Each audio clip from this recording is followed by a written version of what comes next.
ఆంధ్రప్రదేశ్ రాష్ట్రంలో భవన నిర్మాణం చేపట్టాలంటే అనేక శాఖల నుండి అనుమతులు తీసుకోవాలి. ఈ వ్యవహారంలో అధికారుల చేతివాటం అనుమతులు జాప్యంతో ప్రజలు తీవ్ర ఇబ్బందులు పడుతున్నారు.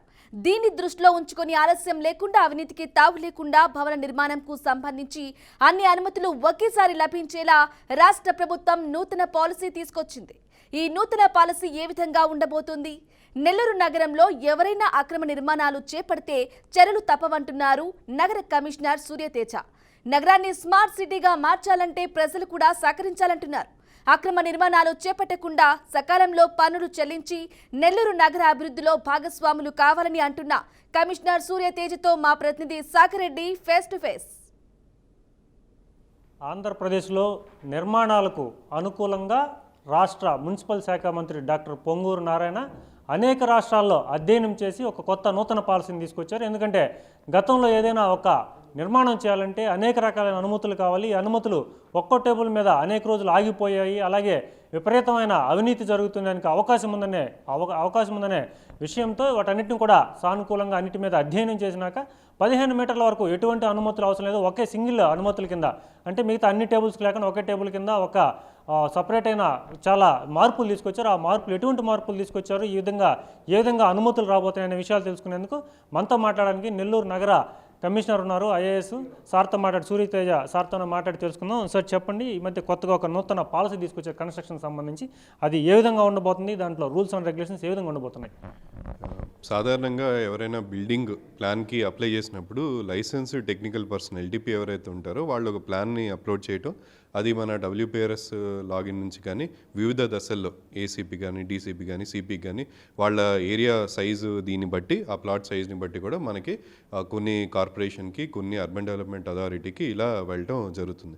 ఇప్పుడు మనకి బిల్డింగ్ పర్మిషన్స్కి సంబంధించి నూతనంగా మన రాష్ట్ర ప్రభుత్వం నిర్ణయించిన దీన్ని బట్టి ఎవరైతే ఈ ఎల్టీపీస్ ఉంటారో వాళ్ళే దీన్ని సర్టిఫై చేసుకొని, అలానే కన్స్ట్రక్షన్ చేసిన తర్వాత ఎలాంటి డీవియేషను దాంట్లో ఉన్నా సరే ఆ ఎల్టీపీ లైసెన్స్ క్యాన్సిల్ చేయటం, అలానే వాళ్ళకి సంబంధించి వాళ్ళ మీద క్రిమినల్ యాక్షన్ కూడా తీసుకునే చర్యలు తీసుకోవడానికి కార్యాచరణ చేయడం జరిగింది. అది అమల్లోకి ఇంకా రావాలి, అది కూడా చేయడం జరుగుతుంది.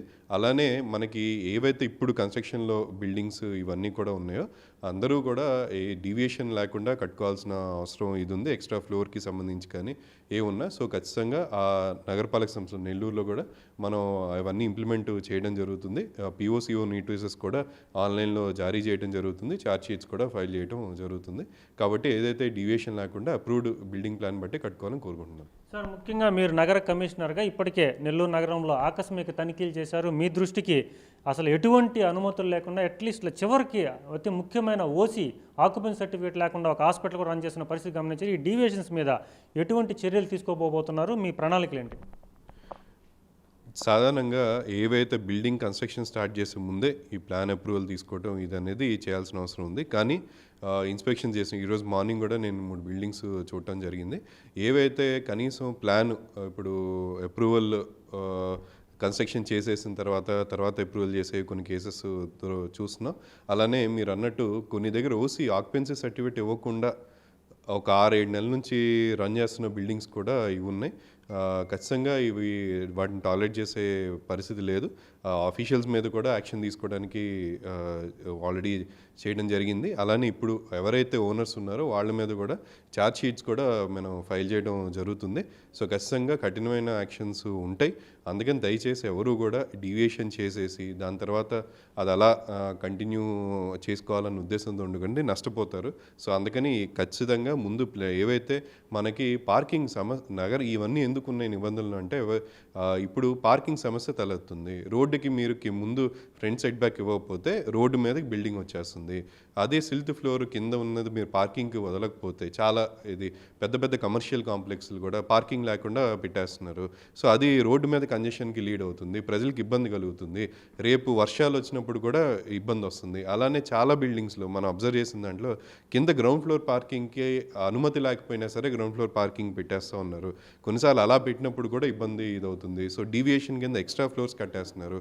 ఇవన్నీ కూడా చేయకుండా ఖచ్చితంగా మేము అది ఆ డేటా కూడా తీసుకోవడం జరుగుతుంది. ఎక్కడెక్కడైతే వైలేషన్ చేశారో వాళ్ళకి నోటీసులు కూడా జారీ చేయడం స్టార్ట్ అయింది. సో అందరూ కూడా ఎవరైతే ఎస్పెషల్లీ కమర్షియల్ బిల్డింగ్స్, ఎస్పెషల్లీ పెద్ద పెద్ద ఇల్లు ఎవరైతే కట్టుకొని ఇల్లు కానీ ఏమైనా బిల్డింగ్స్ కట్టుకొని ఇది ఉన్నారో వాళ్ళందరి మీద కూడా యాక్షన్ తీసుకోవడం జరుగుతుంది. చివరగా కమిషనర్గా ఐఏఎస్ సూర్యతేజ నెల్లూరు నగర అభివృద్ధికి, పన్నుల వసూలుకు, ఈ డీవియేషన్స్ అన్ని నిలుపుదలకు ఎటువంటి చర్యలు తీసుకోబోతున్నారు?